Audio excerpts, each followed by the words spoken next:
তোমাদের এই কার্ডটার নাম হচ্ছে biophysics and biomolecular, and this is the first card. এটা প্রথম কার্ড তোমাদের। তোমরা জানো যে এক একটা কার্ডের আন্ডারে অনেকগুলো আইটেম থাকে। এই আইটেমগুলো যখন কমপ্লিট করবা তখন ফলো এই this completion of all item followed by a card final exam. এই আইটেমগুলো শেষ হওয়ার পরে তোমাদের একটা কার্ড ফাইনাল এক্সাম হবে।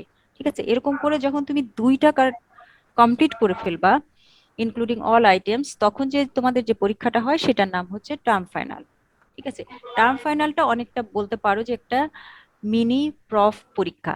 ওইখানে আমরা এই সেট আপ গুলো এরকম ভাবেই করি যে প্রফেশনাল এক্সামিনেশনে যা যা প্রসিডিওর থাকে, লাইক তোমাদের ওই অসপি থেকে শুরু করে ট্র্যাডিশনাল প্লাস ওই ফাঁকে ফাঁকে এসে ভাইবা দেয়া, এইসব কিছু তোমাদের কারো একজনের মাইক অন করা আছে 17।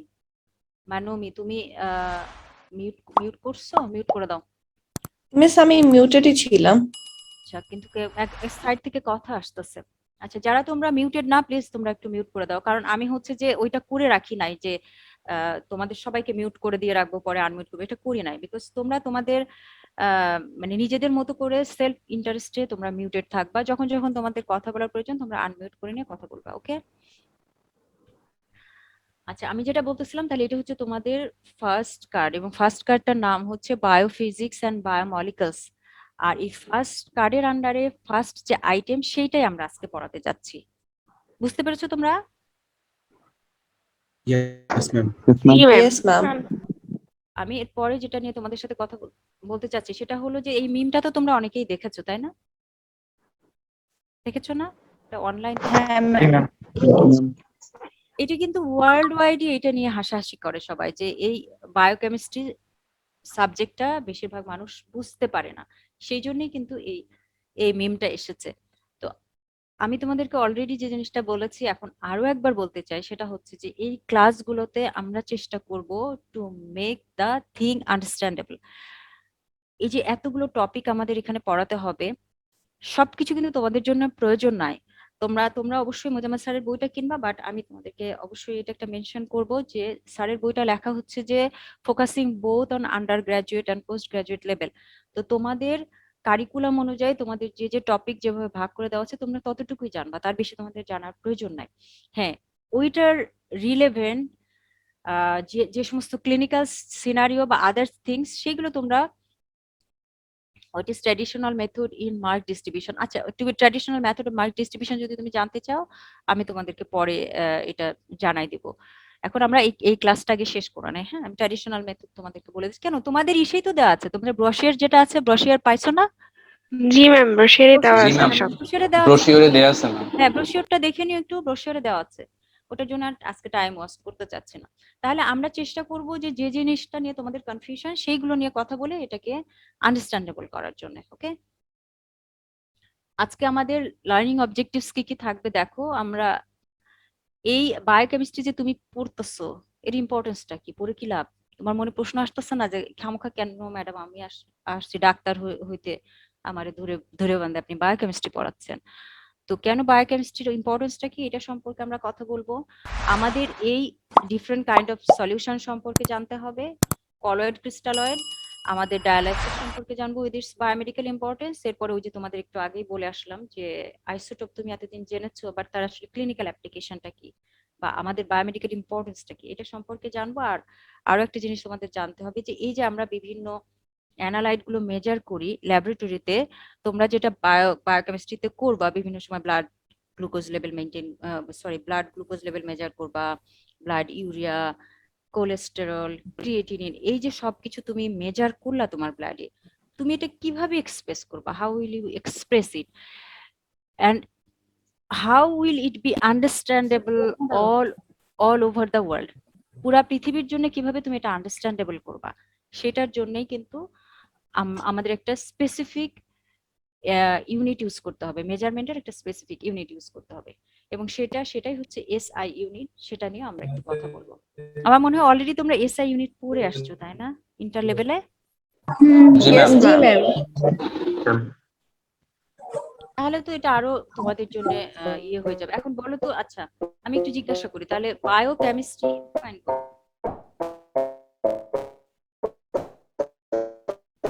জৈব রসায়ন। জৈব রসায়ন এইভাবে বললে হবে না, বায়ো কেমিস্ট্রি আলাদা আলাদা করে বলো। বায়ো মানে কি? জীবন, লাইফ। ম্যাডাম বায়োস মানে লাইফ আর কেমিস্ট্রি মানে হলো রসায়ন। কেমিস্ট্রি মানে হচ্ছে রিঅ্যাকশন। কাইস মানে জুস। হ্যাঁ সেইটা, হ্যাঁ কাইমাস মানে জুস, ইটস ওকে, কিন্তু হ্যাঁ মানে তুমি যদি এমনি বায়োলজিক্যাল কোনো লিভিং বিং এর ভেতরে যেসব মানে কেমিক্যাল রিঅ্যাকশন গুলো হয় সেগুলো নিয়ে যেই পড়ালেখা সেটাই সেটাই হচ্ছে biochemistry. Biochemistry. Very good answer. আমি এই আনসারটাই চাচ্ছিলাম যে actually here you can see the name is very explanatory itself, because biochemistry ও নিজেই বলে দিচ্ছে মানে বায়োলজিক্যাল সিস্টেমের ভিতরে যে কেমিক্যাল অ্যাক্টিভিটিস গুলো ঘটতেছে, অল দিস ইনক্লুড বায়োকেমিস্ট্রি। ওকে, তাহলে তুমি যদি এবার লিটারালি আলাদা আলাদা করে জানতে চাও তাহলে আমরা কি বলে বলে থাকি যে this is the chemical basis of life. আসলে ওই কেমিক্যাল বেসিস অফ লাইফ এই জন্য কিন্তু আমি তোমাদেরকে ওই ভিডিওটা দেখাইছি যে লাইফ একটা সেল থেকে শুরু হয় এবং কিভাবে আসলে এটা ওয়ার্ক করতে থাকে, চলতে থাকে। This is the chemical basis of life. তুমি দেখবা যে একটা সিম্পল আমাদের যে এই যে ভিতরে তুমি খাচ্ছ গ্লুকোজ, মনে করো কার্বোহাইড্রেট খাইলা, এইটা ডাইজেশন হবে, অ্যাবজর্পশন হবে, হয়ে আলটিমেটলি যেটা যাবে সেলের ভিতরে সেইটা আবার যায় কতগুলো মেটাবলিক অ্যাক্টিভিটিস হবে, হয়ে তোমার বডির ভিতরে কি প্রডিউস করবে, এনার্জি প্রডিউস করবে, ATP in the form of ATP. এই যে এটিপি প্রডিউস করতেছে, এই জিনিসগুলো যদি না ঘটে তাহলে কি হবে, your cell will not be able to survive. তোমার এই সেল কিন্তু আর সার্ভাইভ করতে পারবে না। এই যে সেল যদি সার্ভাইভ করতে না পারে তাহলে কি হবে, আলটিমেটলি কি, what will be the end result বলো তো? Cell death, cell cell death. মরে যাবে। সেল ডেথ মানে কি, সেল মরে যাওয়া মানে কি, আমরা প্রথমে কি শিখে আসছি, cell is the structure and functional unit of living being. তাহলে তোমার সেলই যদি মরে যায় তাহলে আলটিমেটলি একটা হিউম্যান বিং কোন দিকে যাচ্ছে, মৃত্যুর দিকে আগায় যাচ্ছে না? তাহলে দেখো জি কত ম্যাম। ইম্পর্টেন্ট জিনিস তোমরা জানতে যাচ্ছ, যে এই chemical reaction, all the chemical reaction that normally occurring within a living body all includes biochemistry. আমাদের কেউ একজন শব্দ হচ্ছে বাবা, প্লিজ, বারবার বলছি তোমরা নিজেদেরকে মিউট করো। তাহলে আমি আমি তোমাদেরকে রেফারেন্স বুক হিসেবে বলেছি তিনটা বইয়ের নাম, স্যারের বই, সত্যনারায়ণের বই তোমাদেরকে সেদিন দেওয়া হয়েছে। আচ্ছা, ভালো কথা, একটা ছেলে আমার সাথে যোগাযোগ করেছিল, ও বললো যে ওর কাছে স্যারের বই আছে, আগের আগের এডিশন, এটার ইট ডাজন্ট ম্যাটার, আগের এডিশন হলেই চলবে, লেটেস্ট এডিশনের কোনো প্রয়োজন নাই। তোমরা ওইটাই ফলো করতে থাকো আপাতত, ঠিক আছে? যে কয়টা পেজ লাগে দরকার হলে তোমরা সেটা আহ মানে তোমরা নিয়ে প্রিন্ট আউট নিয়ে নিতে পারো, মানে যেভাবে এটা সম্ভব তোমরা এটা কালেক্ট করে নিও, বা যদি তোমরা বই কালেক্ট করতে পারো সেটা তো আরো ভালো। তাহলে বায়োকেমিস্ট্রি আসলে যদি আমরা বলি তাহলে কেমিক্যাল কনস্টিটিউয়েন্ট, এই যে একটু পরে আমরা যাবো যে আমার হিউম্যান বডি কি কি, হিউম্যান বডির ভিতরে কি কি কেমিক্যাল কম্পোজিশন আছে, মানে কি দিয়ে আসলে তোমার এই বডিটা তৈরি। তাহলে এই যা দিয়ে তোমার বডি তৈরি এটাও তো all this are biochemistry, it includes biochemistry. তাহলে biochemical constituent as well as আমার বডির ভিতরে যা যা রিয়াকশন ঘটতেছে, মানে সেলের ভিতরে ঘটা মানেই তো আসলে তোমার বডির ভিতরে ঘটা, অল ইনক্লুড বায়োকেমিস্ট্রি। দেখো আমার এই লাইফ লাইফের যে কনস্টিটিউয়েন্ট বা কম্পোজিশন কি দিয়ে তৈরি, তোমার তুমি একটা লিভিং বিং, তুমি কি দিয়ে তৈরি, এইটা দেখো যে এই 6 মেজর এলিমেন্ট আছে এর ভিতরে। তার ভিতরে আমি এটাকে হাইলাইটেড করেছি কিসের জন্য বলো তো, কার্বন, হাইড্রোজেন, অক্সিজেন। কেন হাইলাইটেড করেছি?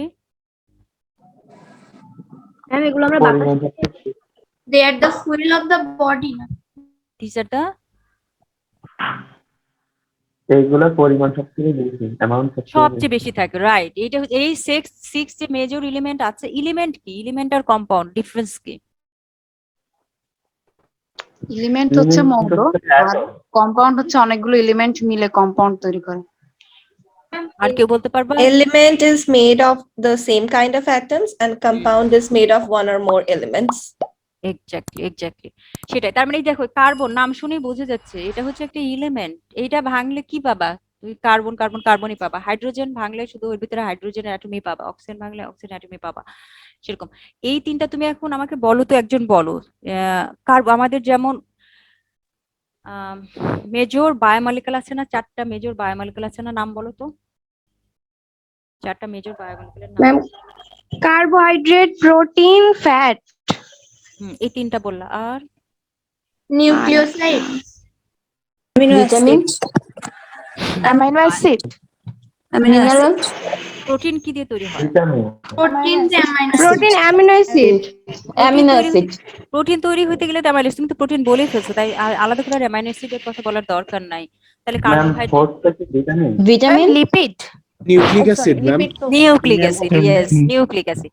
এই এই এই চারটা হচ্ছে মেজর বায়োমলিকুল। এটা মনে রেখে দেখুন, একটা ভাইবার কোশ্চেন, এটা কিন্তু তোমাদের এমসিকিউ এ আসে। তাহলে চারটা মেজর বায়োমলিকুল, এটা ভুলা যাবে না, কার্বোহাইড্রেট, প্রোটিন, লিপিড, আর একটা হচ্ছে নিউক্লিক অ্যাসিড।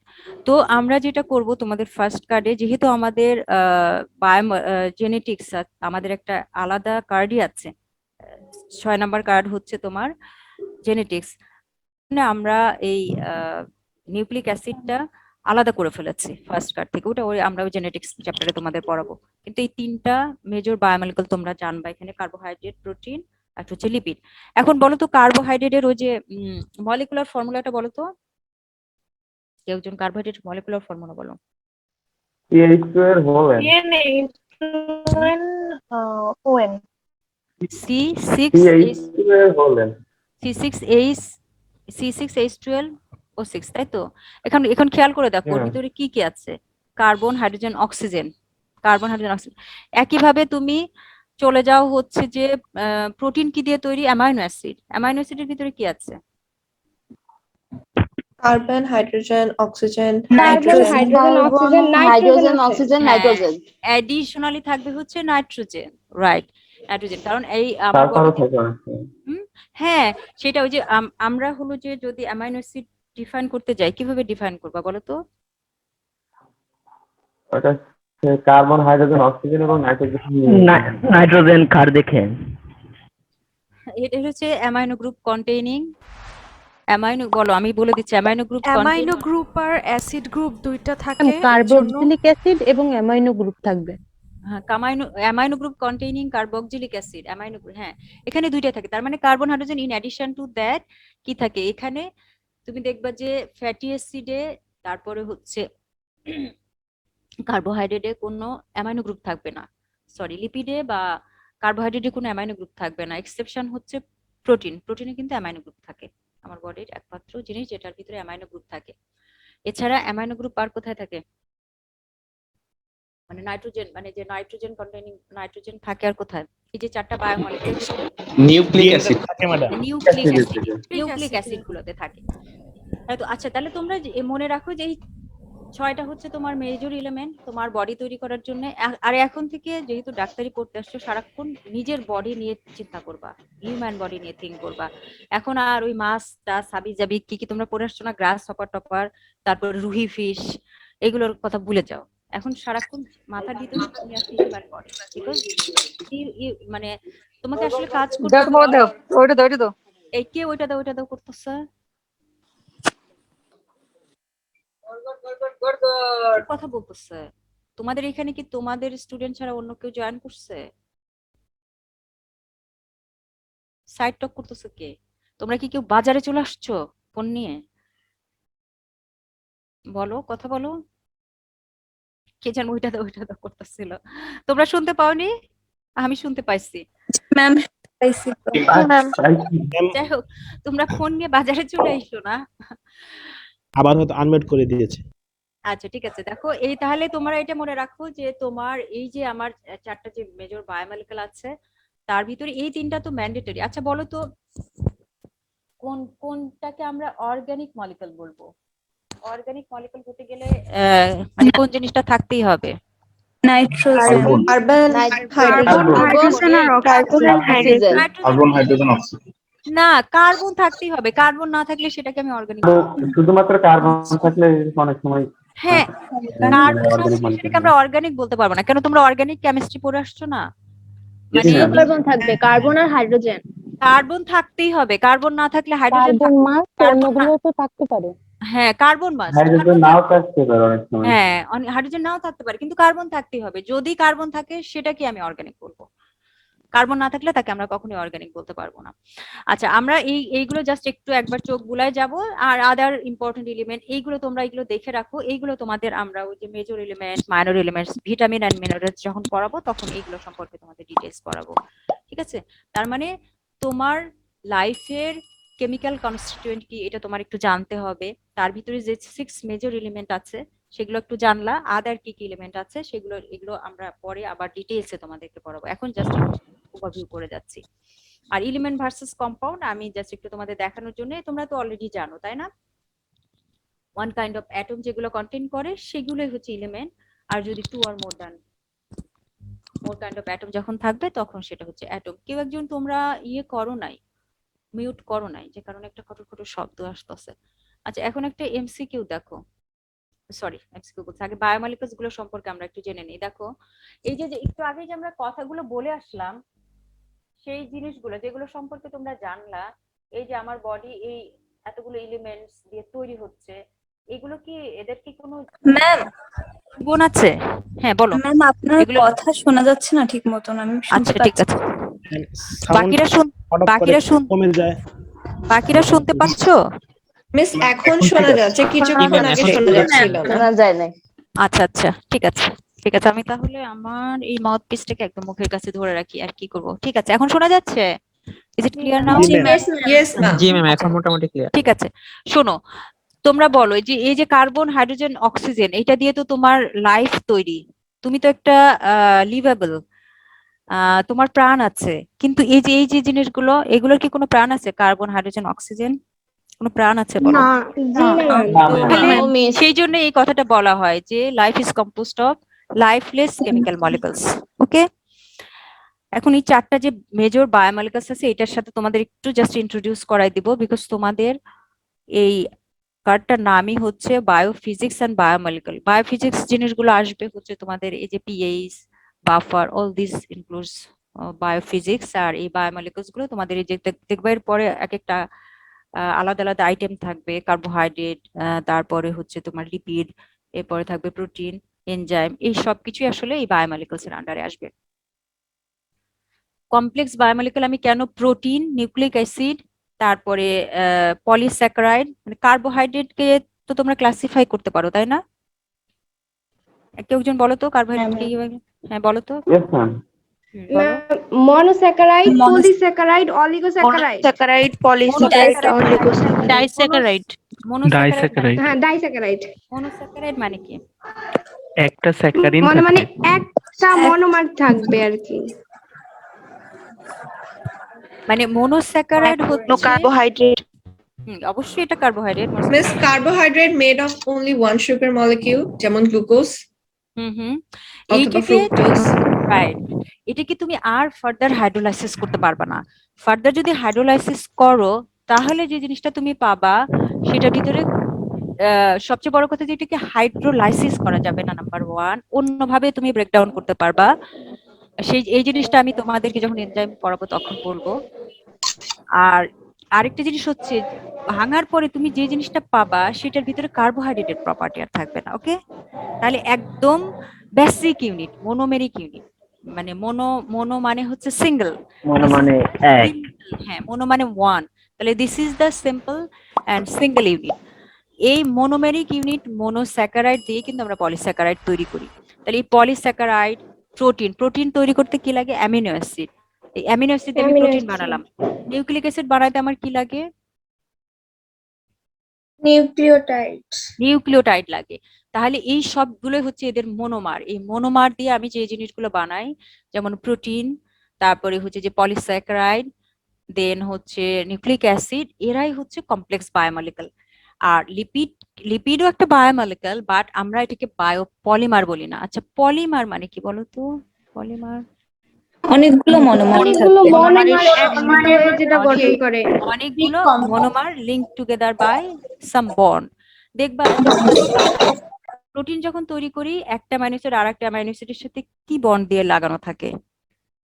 পেপটাইড বন্ধন ম্যাম। Peptide bond. তুমি দেখো যে যখন আমি পলিস্যাকারাইড বানাচ্ছি, একটা একটা মনোস্যাকারাইড একটা মনোস্যাকারাইডের সাথে কি দিয়ে লাগানো থাকে? Glycoside bond. Glycosidic bond. Nucleic acid যখন বানায় তখন এই যে তোমার নিউক্লিওটাইড গুলো একটা একটার সাথে কি দিয়ে লাগানো থাকে? Phosphodiester bond. Phosphodiester bond. এই তো তোমরা তো খুব ভালো জানো। তাহলে এইগুলো হচ্ছে মনোমার, এইগুলোও কিন্তু বায়োমলিকুল। বাট আমরা এই যেগুলো পলিমারাইজেশনের মাধ্যমে তৈরি করলাম, এগুলোকে আমরা কমপ্লেক্স বায়োমলিকুল বলে থাকি। আর লিপিডকে আমরা ঠিক ওইভাবে বায়োপলিমার বলবো না, বিকজ লিপিডটা আসলে যখন তোমাদেরকে পড়াবো তখন দেখবে যে লিপিড আসলে heterogeneous group of substance are included within the lipid. ওখানে আমরা ট্রাইঅ্যাসাইল গ্লিসারল লিপিড, কোলেস্টেরলটাও একটা লিপিড, ফ্যাটি অ্যাসিড একটা লিপিড, গ্লিসারল একটা লিপিড, প্রত্যেকে আলাদা আলাদা, ওদের ক্যারেক্টারিস্টিক্স গুলো আলাদা। ঠিক এরকম হোমোজেনাসলি একটা আরেকটার সাথে লেগে লেগে তৈরি হয় না, এই জন্য একে আমরা বায়োপলিমার বলি না, বাট এটা অবশ্যই একটা বায়োমলিকুল। ওকে, এই কমপ্লেক্স বায়োমলিকুল কি কি আছে এর ভিতরে আমরা জানি। এই যে ডিএনএ এবং আরএনএ, এই কম্বাইনলি এদের দুজনকে আমরা কি বলি? ডিএনএ এবং Nucleic acid. Nucleic acid. Nucleic acid. তার মানে protein, nucleic acid, polysaccharide, lipid, all this are biomolecules. Okay, এগুলো পরে তোমরা দেখে নিও। আমরা জানি যে ডিএনএ এর ভিতরেই কিন্তু আমার এই হেরিডিটারি যে ইনফরমেশন গুলো, মানে জেনেটিক্যালি যে ইনফরমেশন আমি ক্যারি করে নিয়ে আসছি, সেটা কিন্তু আমার ওই ডিএনএ এর ভিতরে স্টোর থাকে। সেইটাকে আসলে এক্সপ্রেস করে হচ্ছে আরএনএ। মানে প্রথমে সে মেসেঞ্জার আরএনএ তৈরি করে, তারপরে সেটাকে প্রোটিন আকারে তৈরি করে। কিন্তু এটাকে বলা হয় জিন এক্সপ্রেশন। জিনকে এক্সপ্রেস করে। জিন তো একটা জায়গায় জমা ছিল, ইনফরমেশনটা ওখানে ছিল, সেটা এক্সপ্রেস করার জন্য আমার কার হেল্প লাগে? এই আরএনএ এর হেল্প লাগে। এগুলো আমরা আস্তে আস্তে একটা একটা করে জেনে যাব। তোমরা শুধু এই কয়েকটা নাম আপাতত মনে রেখো। দেখো এখন বায়োমলিকুলস, বায়োপলিমার্স, ফলোইং কোনটা কোনটা বায়োপলিমার্স বলো তো? এই যে এখানে আমি 5টা কম্পাউন্ড দিয়েছি, এর ভিতরে কোনটা কোনটা biopolymer? Biological system glycogen, nucleic acid, protein. আর কি বায়োপলিমার? এর ভিতরে কোনটা কোনটা বায়োপলিমার না? ফ্যাটি অ্যাসিড আর ফ্যাটি অ্যাসিড আর ট্রাইগ্লিসারাইড। সবগুলো তো বায়োপলি। হ্যাঁ বলো, কি বলতেছিলে যেন বাবা? তুমি বলো, কি বলছিলা? বলো, রিপিট করো। তোমাদের এত লজ্জা পাওয়ার কিছু নাই, কারণ আমরা এখানে সবাই শিখতে আসছি। আমিও তো অনেক কিছু জানি না। বলো। ফ্যাটি অ্যাসিড আর মনে হয় ফ্যাটি অ্যাসিড, ট্রাইগ্লিসারল। ট্রাইঅ্যাসাইল গ্লিসারল কি দিয়ে তৈরি? ট্রাইঅ্যাসাইল গ্লিসারল নাম শুনলে বোঝা যায়। অ্যাসাইল মানে কি?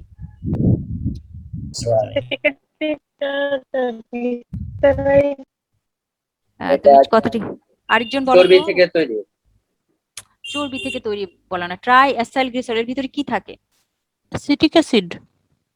অ্যাসাইল মূলক যুক্ত। তোমরা তো অনেকে ইংলিশ মিডিয়াম থেকে আসছো, তাই না? অনেকে ইংলিশ মিডিয়াম থেকে আসছো না? ইংলিশ মিডিয়ামের কেউ নাই এখানে? মিস আমি ইংলিশ মিডিয়ামে ছিলাম। বলো তো তুমি ট্রাইঅ্যাসাইল গ্লিসারল। মিস আমি এর আগে কখন ট্রাইসাইল গ্লিসারলের নাম শুনিনি, আমাদের এ লেভেলে এটা ছিল না। ও আচ্ছা, ট্রাইঅ্যাসাইল গ্লিসারলের নাম শুনিনি? No ma'am. ও আচ্ছা, ট্রাইঅ্যাসাইল আমি একটু বলে দিই, তোমরা পরে তো এই যখন আমরা লিপিড পড়াবো তখন বলবো। গ্লিসারল, হ্যাঁ, গ্লিসারল তো একটা মলিকুল। অ্যাসাইল মানে হচ্ছে ফ্যাটি অ্যাসিড। ট্রাইঅ্যাসাইল মানে একটা গ্লিসারল মলিকুলের সাথে 3টা ফ্যাটি অ্যাসিড লেগে যেটা তৈরি হয় সেটা হচ্ছে ট্রাইঅ্যাসাইল glycerol. It is also a lipid. Fatty acid itself is a lipid. তারপরে তুমি যখন ট্রাইঅ্যাসাইল গ্লিসারলকে ভাঙবা, ভেঙে কি পাবা? গ্লিসারল ফ্যাটি অ্যাসিড, সেটাও একটা লিপিড। ওকে, তাহলে এই দুটো কিন্তু বায়োপলিমার না, আর বাকি সবগুলো দেখো বায়োপলিমার। গ্লাইকোজেন কি দিয়ে তৈরি হয়? মনোস্যাকারাইড, গ্লাইকোজেন কি দিয়ে তৈরি হয়? Glucose. Glucose, alpha glucose. Glycogen আর স্টার্চ পড়েছো না তোমরা? Yes ma'am. হ্যাঁ ম্যাম। গ্লাইকোজেন এবং স্টার্চ দুটোই তো গ্লুকোজ দিয়ে তৈরি হয়, তাই না? গ্লুকোজের বায়োপলিমার গ্লুকোজ। ওকে, গ্লুকোজ দিয়ে। Yes, ma'am. গ্লাইকোজেন হচ্ছে যেহেতু আমার বডির ভিতরে তৈরি হয়, এই জন্য আমি এটাকে বলছি বায়োপলিমার। নিউক্লিক অ্যাসিডও কিন্তু সেম, নিউক্লিওটাইড দিয়ে আমার বডির ভিতরে তৈরি হয়। প্রোটিনটাও তৈরি হয় আমার বডির ভিতরে। ওকে, তাহলে এই তিনটা হচ্ছে true. Okay, monomers that produce biopolymer. এই নিচের কোন মোনোমার গুলো বায়োপলিমার তৈরি করতে পারে? দেখো, Amino amino acid, glucose, glucose, nucleotide. nucleotide. আর আমি সাথে গ্লুকোজ গ্লিসার আচ্ছা ফ্যাটি অ্যাসিডের সাথে গ্লিসারল যদি লাগাই দেই তাহলে কি তৈরি হবে? ট্রাইএসাইল গ্লিসারল। একটা গ্লিসারলের সাথে তিনটা ফ্যাটি অ্যাসিড লাগাই দিলে ট্রাইএসাইল গ্লিসারল তৈরি হবে। এই তো তোমরা তো অনেক ভালো পারো, ভেরি গুড। আচ্ছা আমি জাস্ট এই chemical composition of human body আমি তোমাদের পরে দেখে দেবো, জাস্ট একটা অ্যাট এ গ্ল্যান্স দেখে যাও যে এই হিউম্যান বডির ভিতরে কি কি, বিকজ আমরা বায়োকেমিস্ট্রি পড়তেছি তাহলে তোমরা অলরেডি জেনে আসছো যে carbon, oxygen, hydrogen, nitrogen, calcium, phosphorus এই জিনিসগুলো থাকবে। এছাড়াও আমাদের বডির এই জিনিসগুলো পরে আমরা ডিটেইলসে পড়বো, কত পার্সেন্ট ওয়াটার থাকে একটা 70 কেজি অ্যাডাল্ট পার্সনের বডি ওয়েটের, এটা কিন্তু সবসময় খেয়াল রাখো, পার্সেন্ট মানে বডি ওয়েটের কত পার্সেন্ট, ওকে বডি ওয়েটের, তার মানে একটা 70 কেজি অ্যাডাল্টের বডি ওয়েটের 65% অক্সিজেন থাকে। এরপরে দেখো 60% ওয়াটার থাকে, 16% প্রোটিন থাকে, কার্বোহাইড্রেট কিন্তু খুব কম থাকে, মিনারেল কত পার্সেন্ট থাকে, এটা একটু দেখার জন্য আমি তোমাদেরকে বায়োলজিক্যাল মেমব্রেন একটু অ্যাট এ গ্লান্স একটা জিনিস দেখাই দিয়ে যাচ্ছি, কারণ বায়োলজিক্যাল মেমব্রেন একটু বোঝার আছে, যেহেতু বায়োলজিক্যাল মেমব্রেনটা তোমরা এক্সক্লুসিভলি এখন ফিজিওলজিতেই পড়বা, তাই এটা নিয়ে আমি আর ওই যে বায়োলজিক্যাল মেমব্রেন, তারপরে হচ্ছে যে তোমার মেমব্রেন ট্রান্সপোর্ট সিস্টেম, এই সব জিনিসগুলো ফিজিওলজিতে পড়ানো হবে, যে কারণে আমরা এখান থেকে আমাদের কার্ড থেকে এটাকে বাদ দিয়ে দিয়েছি। আমরা আসলে ওভারল্যাপিংটাকে এখন থেকে স্কিপ করতে চাচ্ছি। এর আগে দেখা যেত যে বায়োলজিক্যাল মেমব্রেন আমরা বায়োকেমিস্ট্রিতে একবার পড়াচ্ছি, আবার ফিজিওলজিতে পড়াচ্ছি, তো তোমাদের 2বার করে পড়াতে যে অনেক টাইম ওয়েস্ট হতো, ওই কারণে আমরা চাচ্ছি যে তোমরা ওখানে এটা পড়ো, যেখানে যেখানে আমাদের প্রয়োজন হবে, লাইক যখন আমরা দেখা যাবে যে তোমাদেরকে অ্যাবজর্পশন পড়াতে যাচ্ছি, অ্যাবজর্পশনের সময় তখন এই যে বায়োলজিক্যাল মেমব্রেন ক্রস করে একটা নিউট্রিয়েন্টকে ঢুকতে হবে, তোমার বডির ব্লাডের ভিতরে ঢুকতে হবে, তাহলে কিভাবে পাস করবে সেই জিনিসটা, তখন ওইটার রিলেশনে যেটুকু মেমব্রেন ট্রান্সপোর্ট আসে ওইটা নিয়ে আমরা তখন ডিসকাস করে দেবো। জাস্ট বায়োলজিক্যাল মেমব্রেন সম্পর্কে একটা তোমরা আইডিয়া রাখো, সেটা হচ্ছে যে আমার বডিটা খেয়াল, কালকে তো তোমরা ইসিএফ আইসিএফ একটু পড়েছো না? ইন্টারনাল মাইলু বলতে কি বুঝো? ইন্টারনাল মাইলু, ইন্টারনাল মিলু বা ইন্টারনাল মাইলু, এক্সট্রাসেলুলার ফ্লুইড। তোমার এই বায়োলজিক্যাল মেমব্রেন কি করে রেখেছে, তোমার সেলের ভিতরে এবং সেলের বাইরের কেমিক্যাল কনস্টিটিউয়েন্ট গুলোকে আলাদা করে রেখেছে। এই বায়োলজিক্যাল মেমব্রেনটা কিন্তু it's a kind of special kind of membrane, it's a selective membrane, এটাকে আমরা সেমি পারমিয়েবল বলবো না, এটাকে সিলেক্টিভ মেমব্রেন বলবো। ও কিন্তু নিজে সিলেক্ট করে নেয় ও কাকে এন্ট্রি দিবে কাকে এন্ট্রি দিবে না, সেই অনুযায়ী কিন্তু ওর গেটগুলো ওপেন হয় বা হয় না। দেখো আমরা কেন এই যে এই বায়োমলিকুলস সম্পর্কে আমাদের জানতে হবে, তার কারণ তুমি শুধু একটা সিম্পল সেলের কথা চিন্তা করো, সেলের মেমব্রেনের কথা চিন্তা করো, এর মেমব্রেনের 55%ই প্রোটিন দিয়ে তৈরি, এই phospholipid, cholesterol, other lipid, all this include lipid. এই লিপিড তার মানে আমরা জানি যে বায়োলজিক্যাল মেমব্রেনের মেজর পার্টটাই কিন্তু দখল করে আছে প্রোটিন এবং লিপিড, তাই না? এই জন্য আমরা এই যে বলেছি it is compost almost entirely lipid and protein. কার্বোহাইড্রেটের পরিমাণ কিন্তু খুবই কম, তোমরা এটা এতে গাইডলাইনে দেখে নিও, গাইডলাইনে দেখে মিলায় নিও, ওকে? এইটা থাকার কারণেই কিন্তু এই যে এই লিপিড বাইলেয়ার এই জিনিসটা থাকার কারণে কিন্তু যার যখন ইচ্ছা হইলো সেলের ভিতরে চলে গেল, আর যার যখন ইচ্ছা হলো সেল থেকে বাইরে বের হয়ে আসলো, এটা হইতে পারে না। বোঝা গেছে? এটাকে আমরা মানে এর সিলেক্টিভ পারমেবিলিটি আছে, এবং এই যে প্রোটিন গুলোকে দেখো যে বসানো আছে, এরাই কিন্তু এই ট্রান্সপোর্ট প্রোটিন হিসেবে কাজ করবে। ওরা কেউ আসলে গেট খুলবে, কেউ আসলে গেট খুলবে না, এই মেকানিজমের মাধ্যমে কাজ করে। জাস্ট এই আইডিয়াটুকু নিয়ে নিও। এই কারণেই তোমার আউটসাইড এবং ইনসাইড অফ দ্য সেল এর ভিতরে যে কেমিক্যাল কনস্টিটিউয়েন্ট, এই যে ভ্যারিয়েশনটা আছে, এই ভ্যারিয়েশনটা তুমি মেনটেন করতে পারবা, এবং that is very important for continuing your life. লাইফের জন্য এটা খুবই জরুরি। যদি এই জিনিসটা না থাকতো তাহলে যার যখন ইচ্ছা ঢুকতো, যখন ইচ্ছা বাইরে হইতো গেট দিয়ে, ওইটা একটা কি হয়ে যেত, একটা সরাইখানা টাইপের হয়ে যেত। আচ্ছা এখন এই যে দেখো এই যে লিপিড গুলো আমরা জানি, লিপিড কি হাইড্রোফোবিক না হাইড্রোফিলিক? হাইড্রোফোবিক মানে হাইড্রোফোবিক মানে পানি বিকর্ষী। আচ্ছা তাহলে হচ্ছে যে ওয়াটার হিটিং বা ওয়াটার ফিয়ারিং। ফোবিয়া মানে হচ্ছে ভয়, ও ওয়াটার দেখলে ভয় পায়। তো দেখো এই যে আমরা এখানে কিভাবে মেমব্রেনটাকে তৈরি করলাম, এখানে কিন্তু একটা ফসফোলিপিড থাকে। ফসফোলিপিডকে আমরা বলে থাকি অ্যামফিপ্যাথিক লিপিড। অ্যামফিবিয়ান পড়েছো না? উভচর। তার মানে তার দুইটা দিকে আছে, একটা দিক কি, একটা দিক হচ্ছে হাইড্রোফিলিক, কারণ এক্সট্রা সেলুলার ফ্লুইড বাইরের দিকে খেয়াল করে দেখো এটা কিন্তু ওয়াটারি মিডিয়াম। আবার তুমি সেলের ইনসাইডে খেয়াল করো সাইটোপ্লাজম, সাইটোপ্লাজমের ভিতরেও অনেক পানি আছে। তোমরা যখন ইসিএফ এবং আইসিএফ পড়বা তখন দেখবা যে এক্সট্রা সেলুলার ফ্লুইড এবং ইন্ট্রাসেলুলার ফ্লুইড, এই যে একটু আগে বলে আসলাম না যে আমার বডি ওয়েটের 60% ওয়াটার, সেই ওয়াটার গুলো কই থাকে? আইদার এক্সট্রা সেলুলার ফ্লুইড হিসেবে থাকে, মানে সেলের বাইরে অথবা সেলের ভিতরে। তো মনে রেখো যে 2/3, মানে এই যে টোটাল তোমার যতটুকু ফ্লুইড আছে বডির, তার 3/2 থাকে হচ্ছে সেলের ভিতরে, 1 ভাগ থাকে বাইরে। তাহলে কেমনে এই জিনিসটা মেনটেন হলো? এইটাই মেনটেন করবে হচ্ছে এই cell membrane, because it is selectively permeable. আর এইভাবে করে জিনিসটা করে রাখছে যাতে বাইরে থেকে ভিতরে ওয়াটার ইচ্ছা মতো ঢোকাঢুকি না করতে পারে। ওকে, বুঝতে পেরেছো এবার? এইখানে হাইড্রোফোবিক, এইটা হাইড্রোফিলিক, বাইরেটা হাইড্রোফিলিক, কারণ কি ওর তো বাইরের এনভায়রনমেন্টের সাথে ম্যাচ করে চলতে হবে, ওই জন্য বাইরের দিকটা দেখো হাইড্রোফিলিক মানে ওয়াটার লাভিং। আবার ভিতরের এনভায়রনমেন্টটাও তো মানে কি বলা যায় যে এটাও তো একটা হাইড্রাস কন্ডিশন, ওয়াটারি মিডিয়াম। বললাম তো 2/3 ওয়াটার থাকে সেলের ভিতরে, তাহলে এই ওয়াটারের সাথেও তো ওর মিলে ঝিলে থাকতে হবে। তো ওই পরিবেশের সাথে মেলানোর জন্য দেখো দুইটা হেড, দুই পাশে দুইটা হেড, এরা হচ্ছে হাইড্রোফিলিক। আর মাঝের অংশটা কি? মাঝের অংশটা একদম স্ট্রিক্টলি হাইড্রোফোবিক, কারণ কি এই বাইরে থেকে যেন ভিতরে ঢুকতে না পারে, ভিতর থেকে যেন বাইরে ঢুকতে না পারে। বুঝতে পেরেছো? আর এই ট্রান্সপোর্ট প্রোটিন কিভাবে কোথায় কোন কাজে লাগে এগুলো নিয়ে আমরা কথা বলবো পরে। আমরা কেন এই বায়োকেমিস্ট্রি পড়ালেখা করব? আমাদের ওই যে নাম্বার 1 যে আমাদের এই অরিজিন অফ লাইফ, এটা বুঝতে সাহায্য করবে। আর এই বায়োকেমিস্ট্রির নলেজ নিয়েই কিন্তু তুমি you will be able to understand disease process and will be able to treat them effectively. ওকে, আর এই বায়োকেমিস্ট্রির নলেজ দেখবা যে লাইফ সায়েন্স যারাই, নট অনলি যে তুমি মেডিকেল সায়েন্সে পড়তে আসছো, যারাই লাইফ সায়েন্সে যা কিছু পড়তে যাবা এই বায়োকেমিস্ট্রি হচ্ছে মাস্ট, পড়তেই হবে। অ্যাজ ফর এক্সাম্পল আমি বলতে পারি আমার মেয়ে নিউরো সায়েন্সে পড়ে, এটা একটা লাইফ সায়েন্স, তাই না? তো ওরও কিন্তু বায়োকেমিস্ট্রি আছে, ওর বায়োকেমিস্ট্রি ফার্স্ট ইয়ারে ওকে বায়োকেমিস্ট্রি পড়তে হয়েছে। তো আমাকে বলতেছিল আম্মু আমার কাছে বায়োকেমিস্ট্রিটা অনেক কঠিন লাগে, নট অনলি মি, আমার মানে আমাদের ব্যাচের সব স্টুডেন্টদের কাছে বায়োকেমিস্ট্রি অনেক কঠিন লাগে।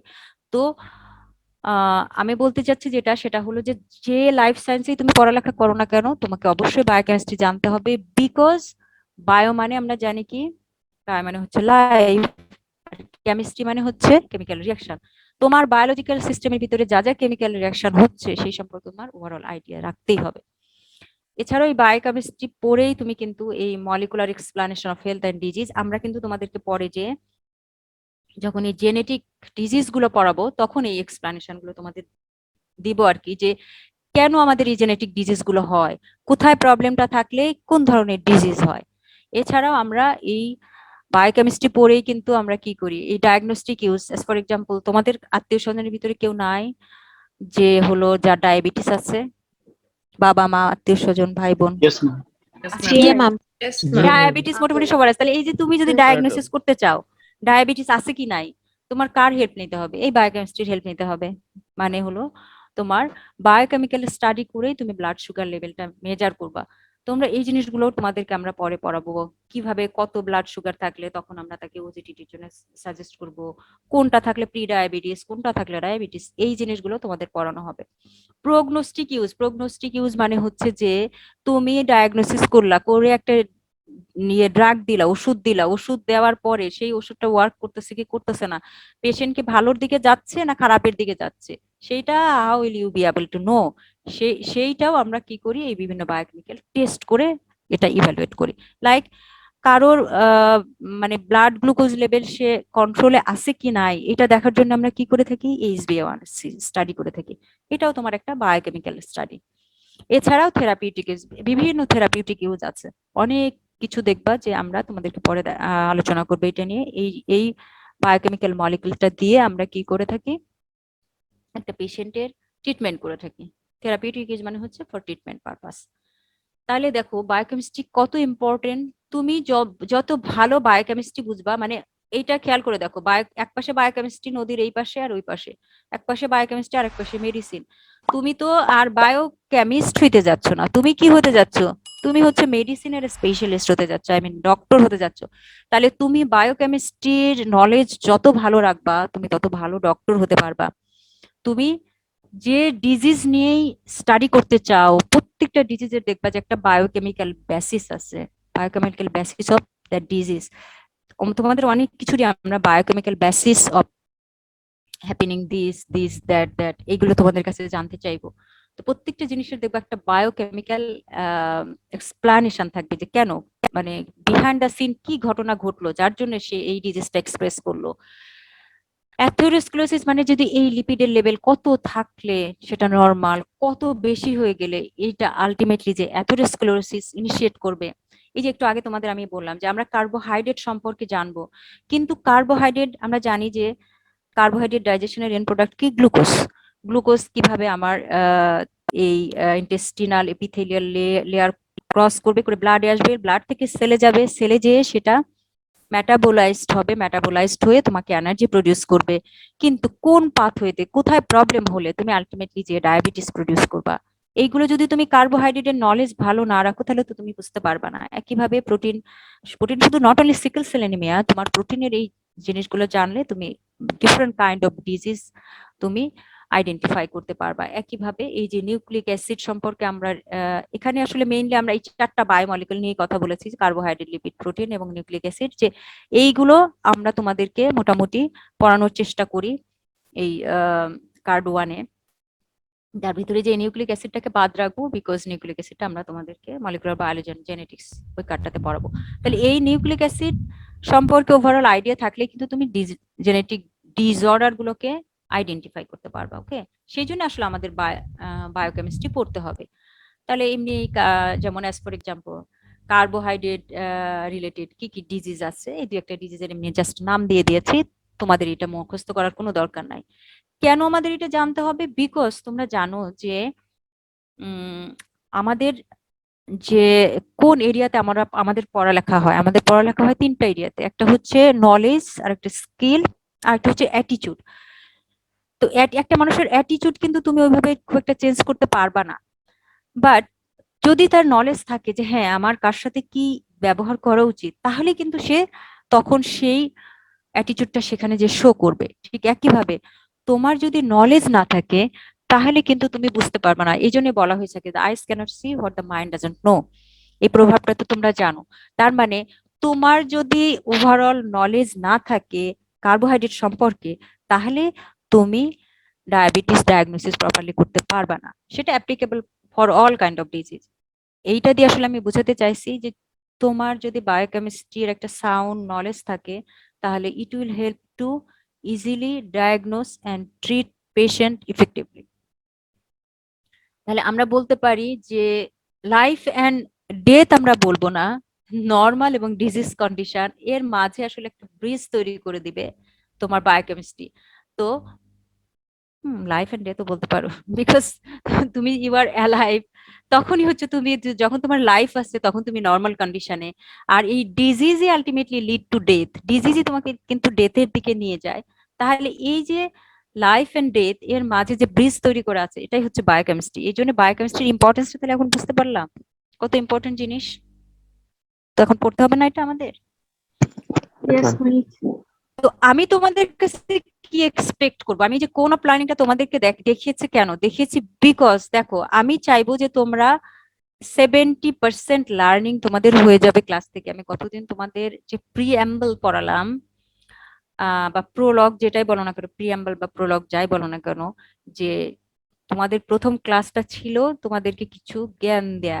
সেই জ্ঞান দিয়ে কি বোঝাতে চাইছি? বোঝাতে চাইছি যে তোমরা প্যাসিভ হবা না, তোমরা অ্যাক্টিভ হবা, তোমরা অ্যাক্টিভলি পার্টিসিপেট করবা ক্লাসগুলোতে। তাহলে আমরা টাইমের বেস্ট ইউটিলাইজেশন করে আমরা ম্যাক্সিমাম লেভেলটা নিয়ে যেতে সমর্থ হব। তোমরা কি সবাই ক্লাসে আসো?